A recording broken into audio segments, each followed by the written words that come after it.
This is now episode number 40 in a series of James Bond reviews. This is A View to a Kill from 1985. Roger Moore was now 58 years old and this was his final Bond film. So we've got a very good action sequence. I'll just introduce you to the villains right now, just so you know. We've got Max Zoran, the main villain, played by Christopher Walken. Mayday, his kind of sidekick, played by Grace Jones. The main Bond girl character, Stacey Sutton, played by Tanya Roberts. Miss Moneypenny, of course, with her final role as the same character. And then Q, still played by the same character. So yeah, pretty simple cast. This film is a really, really good and strong opening to the film. I really like it. It's a good skiing action, nothing new. Especially for Roger Moore with his skiing. We saw in For Your Eyes Only and The Spy Who Loved Me, but it is, it's really good. The whole film feels a sense of good conclusion. This is, Roger Moore's final Bond film, and it does, pass on the torch to Timothy Dalton quite nicely. So in the kind of, Q room section, or MI6 section if you like, we get, of course, told the main plot of the film about Max Zoran, again played by Christopher Walken, and his plan. It's basically a cyber war, really. Microchips were, of course, a big thing in 1985, started to become much more popular and useful. So he's basically going to try and, microchip things out, basically, and he's going to try and, as we see at the end, destroy California Harbor, and then everyone, which destroys a big computer company based there, and then everyone in the world will have to buy his chips, and he'll get loads of money. I mean, when does it not involve money with Bond villains?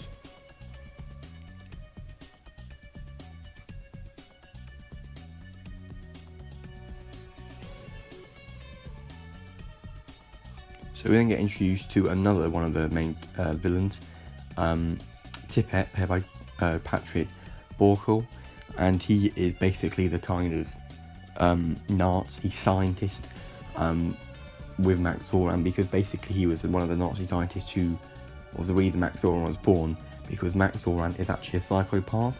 That isn't an insult, he is literally a psychopath, because of being a Nazi scientist and everything which regards to that, especially during World War II. The Nazi scientist, again Tippett, basically tried to genetically modify babies, or tried to genetically produce a lot of babies, which of course, being the 1940s and how horrible Nazi scientists were, didn't go quite right, and about 1,000 babies were psychopaths because of the genetic moderation, and of course that's how Max Zoran was born. So yeah, that's a good bit of side story.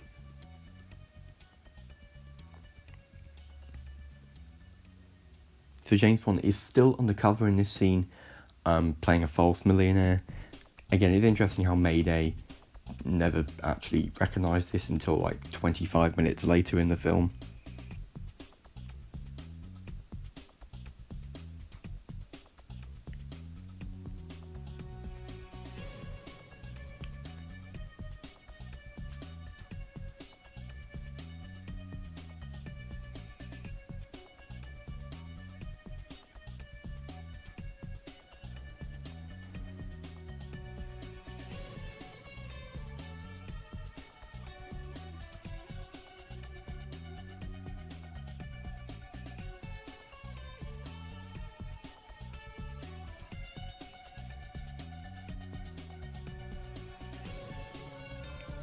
So then James Bond, one of the other MI6 agents, go down to Max Zoran's horse room, and again, like I said about the genetic modifying thing, he indeed has a genetic modifying pill with a microchip that activates when he presses the button to give the horse, genetic internal enhancement in performance, which I don't know if that can actually happen in real life. I know, of course, if you give a horse a drug, it can, but with a microchip, I'm not too sure. So this scene, very much like the Goldfinger scene, isn't it, with a villain explaining his plan to a bunch of investors and one of them being killed because he disagrees with the plan.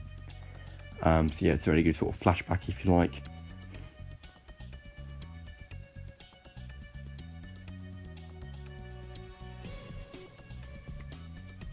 And then we get, of course, our California setting introduced, so we know how the whole climax of the film is going to go down. So then James Bond is informed by this man, another, of course, undercover agent, about Max Zoran and how he is a psychopath and his history behind how he was made. again by that Nazi scientist shown in the picture.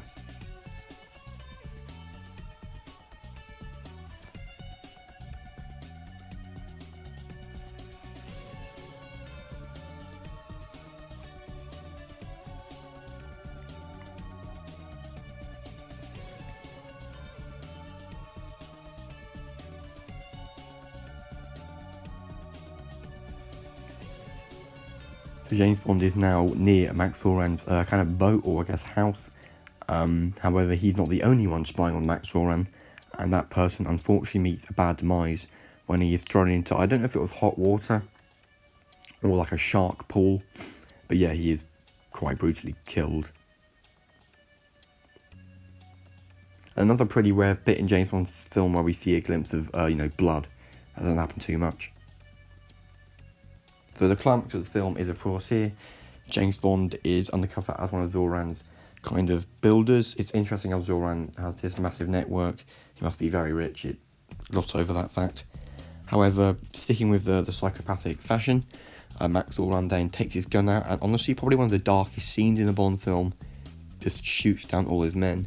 It is very dark, but also a sense of newness in the James Bond series, something that hasn't actually been done before. So, it is a fresh idea, but, quite scary.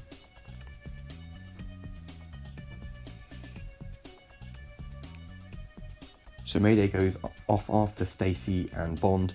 However, when she realises that Max Zoran has started finding the place and killing the workers, she recklessly changed sides in about 10 seconds, which, I mean, I honestly don't mind that sudden change in character. I think it does work because, of course, she doesn't want to die. She is not a psychopath like him. And, she has to hold the lever up so the bomb can detonate outside. So there'll be no threat to the explosives that are inside, to force blow the dam up and flood the water for California Bay.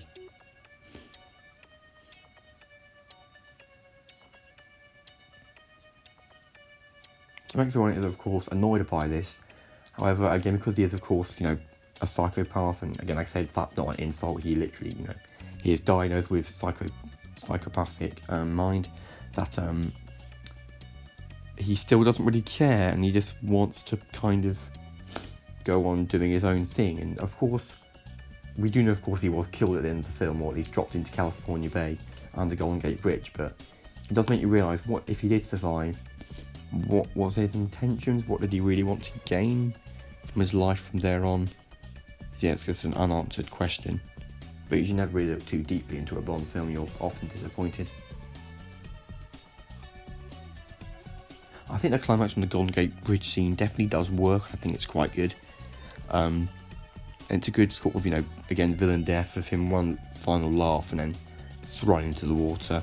It's a good sort of end and conclusion to that villain's time. And honestly, I think Max Zoran is a very good villain. I do generally think A View to a Kill is a bit underrated.